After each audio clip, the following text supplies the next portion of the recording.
Les buveurs d'océan par H. G. Magog. Chapitre 4. 2 rencontres. De toute la traversée, Jim Sandy ne décoléra pas. Le procédé dont il était victime lui était allé au cœur. Et pourtant, disons-le de suite, ce n'était pas la violence qu'on lui faisait qui légitimait sa mauvaise humeur. Il était aussi peu prisonnier que possible. Les meilleures cabines du bâtiment furent mises à la disposition des siens et de lui-même. Le Commodore informa aussitôt ses hôtes qu'il serait fort honoré de les voir prendre place à sa table, mais qu'ils demeuraient libres, s'ils le préféraient, de se faire servir dans un salon à eux réservé. Des stewards parfaitement stylés et de coquettes maids se tenaient aux ordres des passagers malgré eux. Enfin, ils n'étaient pas du coin du navire où ils n'eussent licence de se promener selon leur bon plaisir. On ne pouvait vraiment appeler cela une captivité. Néanmoins, le fait initial était là. Jim Sandy et sa famille n'avaient pas été plus libres de ne point partir qu'ils ne le seraient de choisir leur port de débarquement. On les contraignait à quitter le sol américain et à aller résider au Japon. C'était là une double contrainte bien difficile à accepter pour un Yankee si parfaitement épris des principes de liberté individuelle. Par contre, si Miss Sandy, d'humeur casanière, partageait la fureur de son époux, la marquise et sa fille prenaient fort gaiement l'aventure. Voir du pays ne déplaisait pas à Susanna. Rien ne retenait particulièrement la jeune fille à San Francisco, puisque son fiancé ne s'y trouvait pas. Comme il devait y venir prochainement, elle avait obtenu du commandant l'autorisation d'utiliser la TSF pour lancer une dépêche à destination de Constantinople, où résidait actuellement Jean d'Entrevaux. Averti à temps, l'attaché d'ambassade en serait quitte pour changer d'itinéraire et rejoindre au Japon sa fiancée. Tokyo, vue en si douce compagnie, serait certainement plein de charme. Ce point réglé à sa satisfaction, Susanna détermina sa mère à ne pas bouder plus longtemps leur hôte et à faire honneur au 5 o'clock du commandant. Le marquis lui-même ne dédaigna pas d'y apparaître. Toutefois, sans tenir rigueur aux officiers, dont le rôle se bornait à exécuter une consigne, il persista à se considérer comme prisonnier et à affecter une réserve digne, qui n'allait point jusqu'à l'empêcher de se poser mille questions. Une chose, en effet, l'étonnait, comme elle avait étonné son beau-père. Il l'avait cru tout d'abord être victime d'une mesure générale et s'était attendu à trouver à bord d'autres otages, fournis par les principales villes des États. Mais Archibald ne tarda pas à apprendre de la bouche même du commandant que le cas de Jim Sandy était unique. Le marin ne considérait d'ailleurs pas son hôte comme un otage et n'avait pas mission de le remettre en cette qualité au gouvernement japonais. On l'avait simplement invité à conduire à Yokohama Jim Sandy, citoyen récalcitrant, qui, délégué par son pays à un poste de la plus haute importance, prétendait donner l'exemple de l'indiscipline. À l'arrivée, le milliardaire et sa famille devaient être accueillis par des dignitaires japonais, qui l'installeraient dans sa nouvelle fonction, avec le cérémonial d'usage. Et le commandant n'avait pas l'air de comprendre qu'on rechignât devant une aussi alléchante perspective. Le marquis s'en fut aussitôt rapporter ses propos à son beau-père. « Mes félicitations, conclut-il. Il paraît qu'on vous a choisi entre tous les citoyens des États-Unis, ce qui est d'autant plus flatteur que rien ne semblait vous désigner particulièrement pour ce rôle représentatif. »« Un homme est un homme, riposta d'un ton rogue le milliardaire, que ce persiflage vexait sans qu'il en voulût convenir. « Précisément, approuva le caustique Archibald. On n'avait donc que l'embarras du choix, car il en existe quelques-uns dans les deux Amériques. Voyez un peu l'ironie du hasard. Des milliers d'hommes auraient sans doute brigué cet honneur, et l'on va justement choisir celui qui n'en voudrait à aucun prix. »« À aucun prix, approuva énergiquement le vieux Jim. C'est égal, beau-père. Je ne vous savais pas aussi en vue. Vous entreteniez donc des relations avec le Conseil des trusts ? » ?»« Aucunement. »« Avec le président, alors ? » ?»« Je lui ai parlé l'autre jour pour la première fois, et par téléphone encore. » »« Enfin, vous connaissiez à tout le moins le cousin du concierge d'un député du Congrès ? » La plaisanterie était trop française pour être comprise d'un Américain. Jim Sandy l'a pris au sérieux. « Archibald, j'affirme que non », déclara-t-il solennellement. « Il faut bien vous croire », répondit imperturbablement le facétieux marquis. « C'est donc que vous possédez, sans le savoir, de puissants protecteurs. Car vous avez beau être un homme éminent, je ne crois pas que le Conseil aurait songé à vous, ni que le Japon vous aurait réclamé spécialement, vous et votre famille. Bien surprise de tant d'honneur, si quelqu'un ne vous avait pas chaudement recommandé. » Jim Sandy dressa l'oreille. « Recommandé ? Quelqu'un ?» répéta-t-il. Et il demeura tout songeur. 2 jours après, la presqu'île d'Ava était en vue, et bientôt le navire franchissait le détroit d'Uraga, puis, pénétrant dans la baie de Tokyo, allait mouiller dans le port de Yokohama. Un haut fonctionnaire nippon, entouré de quelques officiers, attendait les passagers. Il les accueillit par une infinité de courbettes, suffisantes pour satisfaire au protocole le plus rigoureux, et une harangue cérémonieuse, qui exprimait en termes hyperboliques la joie du Japon, honoré d'une semblable visite. Mais Jim Sandy n'était pas homme à se laisser éblouir par la politesse asiatique. Sa rude franchise yankee eût tôt fait de dépouiller la réalité du voile d'hypocrisie dont on tentait de le parer. « Dieu », fit-il en interrompant les politesses congrulatoires du prolixe jaune. « En quelle qualité suis-je ici ? » « Mais comme envoyé amical de la gigantesque et magnanime République américaine, répondit l'orateur en balayant le sol de son front rasé. Et comment m'accueillez-vous ? En hôte vénéré, dont la venue fait s'allumer les feux d'artifice et se pavoiser les maisons. Parfait, je suis donc un citoyen libre. Vous êtes notre maître et le Japon est à vos pieds. De mieux en mieux, en ce cas ma volonté est de repartir à l'instant pour San Francisco. Le Japonais se releva, effaré, mais non démonté. Nous supplions votre Excellence de n'en rien faire, répliqua-t-il. N'est-elle pas le gage, ainsi que son honorable famille, de l'alliance qui unit le Japon et l'Amérique ? Nous tenons trop à cette alliance pour la laisser ainsi s'envoler. En d'autres termes, vous vous opposeriez par la force à notre départ ? Des milliers d'hommes se précipiteraient aux genoux de votre Excellence pour la retenir par une barrière suppliante, que nous ne pourrions évidemment pas escalader. Nous sommes prisonniers. Je ne voulais pas vous faire dire autre chose. Nous vous garderons comme un précieux trésor. Grand merci. Où sera notre coffre-fort ? Un palais de Tokyo a été préparé pour vous recevoir. Nous vous supplions de daigner y accepter la plus respectueuse des hospitalités. Nous la subirons, provisoirement, tout au moins. Je réfléchirai à ce que je dois faire. Ayant dit, Jim Sandy emboîta le pas à ceux qu'il considérait comme ses geôliers. Le marquis et les 3 femmes suivirent. Un train spécial leur fit rapidement franchir la distance qui sépare Yokohama de Tokyo, et quelques heures après, délivrés des obséquiosités de leur escorte, ils s'installèrent dans un confortable logis du boulevard Ginza.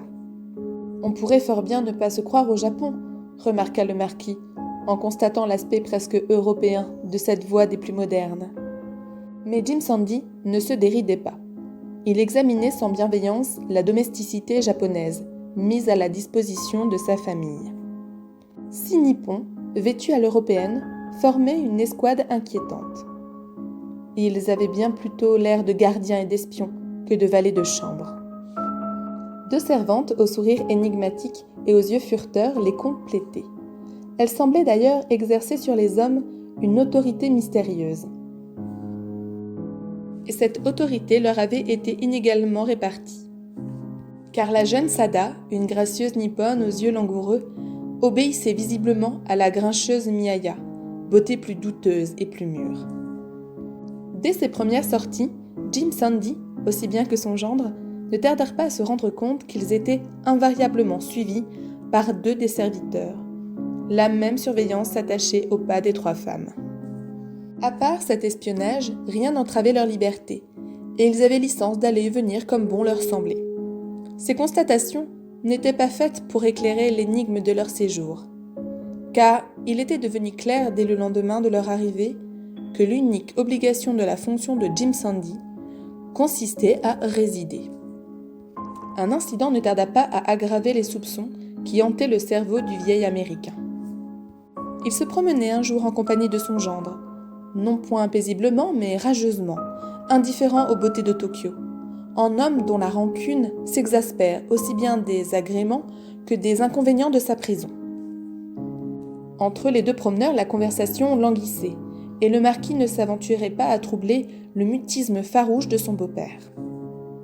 Tous deux cheminaient donc en silence, ruminant, chacun de leur côté, des réflexions plutôt moroses, quand la courte silhouette d'un Japonais très européanisé se dressa devant eux.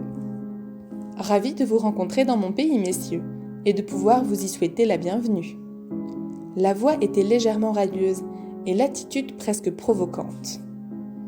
En levant les yeux vers l'homme qui les interpellait, Jim Sandy et le marquis de Glandève reconnurent le docteur Kasuga. Sous les crins noirs de sa courte moustache, ses dents blanches souriaient largement et ses yeux lançaient des éclairs de triomphe. « Puis-je vous demander, Master Sandy, si votre opinion à l'égard du Japon ne s'est pas sensiblement modifiée depuis notre dernier entretien ?» risqua impudemment le petit jaune. « Non, monsieur, » riposta l'Américain d'un air de dogue. « Pourtant votre pays ne l'a pas jugé indigne de son alliance. C'est un encouragement, cela, et un bon exemple à imiter. »« Je ne comprends pas, » répondit Jim, dont cependant les paupières avaient cligné. « Je suis toujours candidat à la main de mademoiselle Susanna. »« J'ai déjà eu l'honneur de vous la refuser, monsieur, » intervint sèchement le marquis. « Parce que vous êtes un Français sentimental, ne comprenant rien aux affaires, mais je m'adresse au grand-père. »« Qui refuse encore ? Encore, toujours !» s'écria furieusement le vieil Américain. « À votre aise, je repasserai lorsque vous serez calmé. Vous savez maintenant, Jim Sandy, qu'on fait quelquefois ce qu'on avait juré de ne point faire. Mon pays est puissant, puisque vous êtes ici. »« Votre pays soit, » répondit froidement le milliardaire, en contenant d'un geste l'énervement de son gendre. « Mais il s'agit de vous, monsieur. » Il guettait le jaune entre ses paupières mi-baissées, mais celui-ci ne devina pas le piège ou le dédaigna, cédant à un accès de vanité. « Moi aussi je suis puissant, » répliqua-t-il avec un large sourire. « Ce qui veut dire que ma volonté ou mon désir, ce qui revient absolument au même, sont bien pour quelque chose dans la décision qui me vaut le plaisir de vous retrouver ici. Vous devez vous en douter, Jim Sandy. Pour que le Japon vous ait réclamé et que l'Amérique vous ait désigné, il a fallu l'intervention de quelqu'un à qui on n'avait rien à refuser. » Une flamme jaillit des yeux du Yankee. « Ainsi, articula-t-il, c'est à vous que nous devons d'avoir été livrés au Japon ? Parfaitement. C'est un premier pas. Je voulais vous avoir sous la main, ainsi que Miss Susanna. » Il n'acheva pas. Un coup de poing solidement appliqué entre ses deux yeux l'envoya rouler au milieu de la chaussée. Le vieux Jim s'était souvenu en temps opportun d'avoir été un fervent adepte du plus frappant des sports. « Damné coquin !» vociféra-t-il. Déjà Kasuga se relevait prêt à bondir. Le marquis, la canne haute, s'élança entre le japonais et son beau-père. « À mon tour !» déclara-t-il. « Tant d'insolence mérite une leçon. » Mais, se contenant par un effort surhumain, le jaune réussit à sourire. « On ne recourt pas au jiu-jitsu lorsqu'on a pour adversaire le père et le grand-père de sa future épouse, » ricana-t-il en battant en retraite. « Ce petit incident ne m'empêchera pas d'épouser Miss Susanna.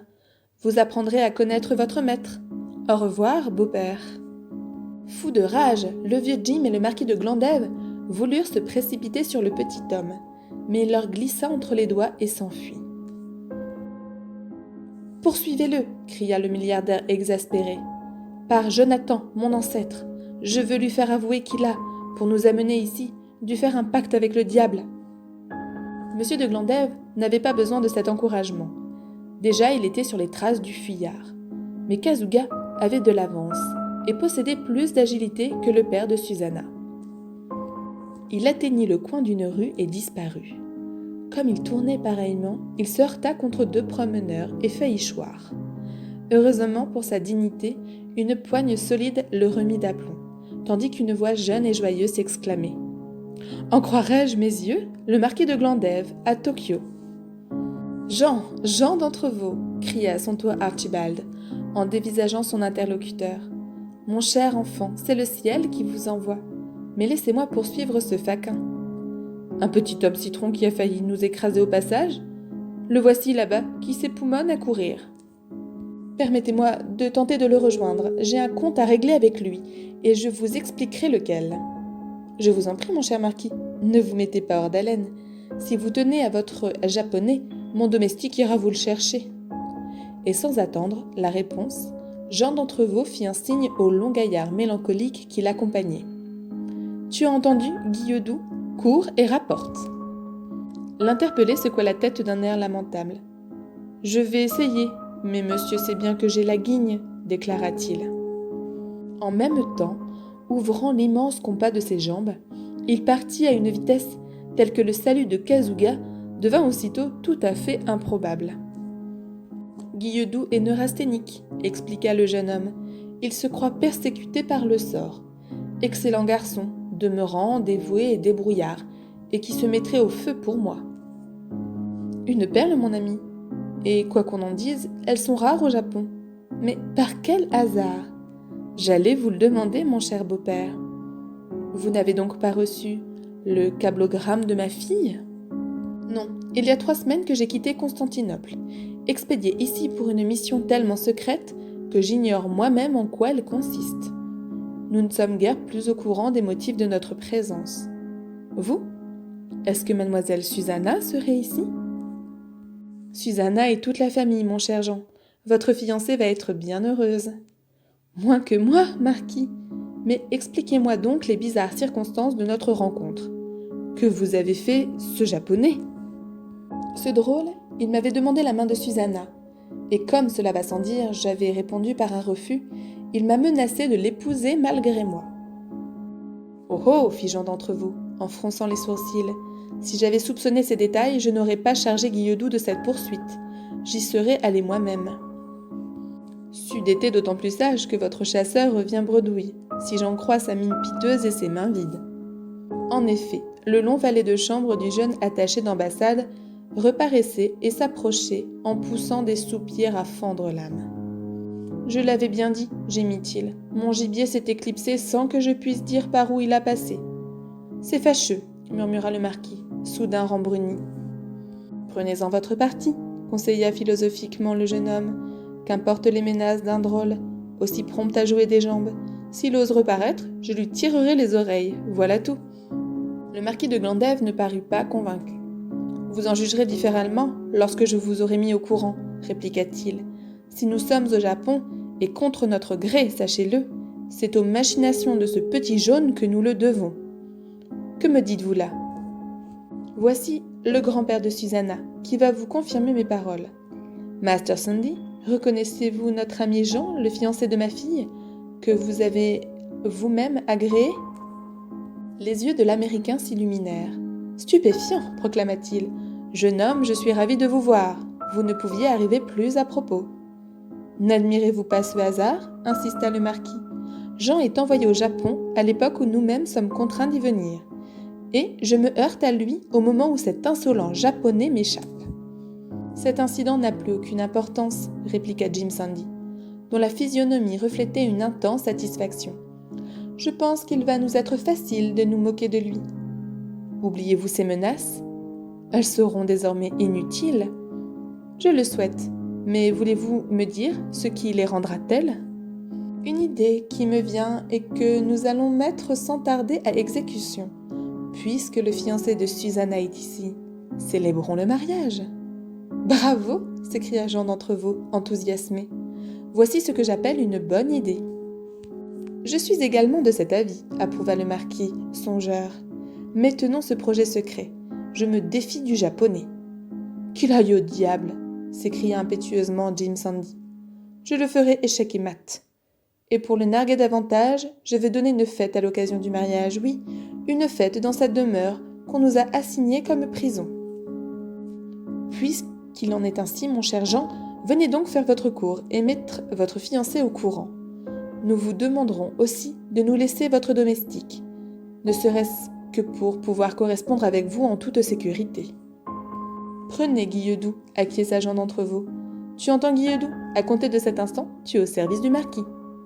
Moi, monsieur? Mais je ne veux pas quitter monsieur. Il ne s'agit que d'une séparation provisoire, mon brave. Je me marie dans quelques jours, et je te reprendrai alors. En attendant, c'est un poste de confiance que je te donne. En ce cas, monsieur, je suis aux ordres de monsieur le marquis. Mais je me permettrai de faire respectueusement observer à monsieur qu'il n'a peut-être pas suffisamment réfléchi. Il n'ignore pas que j'ai la guigne. En admettant qu'elle existe, ta guigne, mon ami, elle doit être personnelle, lança Jean d'Entrevaux impatienté. Il s'éloigna entre le marquis et Jim Sandy.